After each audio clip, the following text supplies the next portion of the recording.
السلام علیکم ورحمۃ اللہ وبرکاتہ۔ میں فرحان بیز مکتبہ التراث العلمی سے آپ سے مخاطب ہوں۔ انگلش کا لفظ لائبریری لاطینی زبان کے لفظ لیبر سے اخذ شدہ ہے، جس کے معنی کتاب کے ہیں۔ کسی بھی قوم کی ویلیو اینڈ پرائز کا اندازہ اس کے لٹریچر اور کتابوں سے لگایا جاتا ہے۔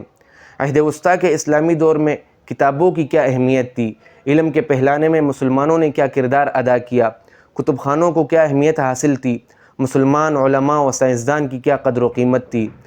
مسجد صرف عبادت گاہ نہ تھی، بلکہ یہاں علم کی تحصیل کی جاتی تھی، جس کے لیے یہاں کتابیں پرووائیڈ ہوتی تھی۔ مسلمانوں نے عہد رفتہ کے یونانی، پہلوی، سنسکرت اور فارسی لٹریچر کو کس طرح محفوظ کیا، ان کے تراجم کیے اور انہی تراجم سے لگ بھگ ساری دنیا علم کے نور سے منور ہوئی۔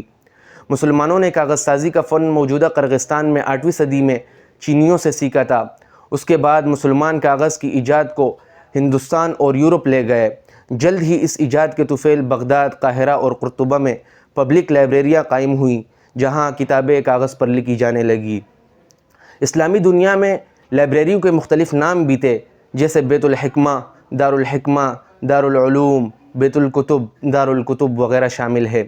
مدارس کے علاوہ پبلک اور پرائیویٹ لائبریریاں بھی موجود تھی۔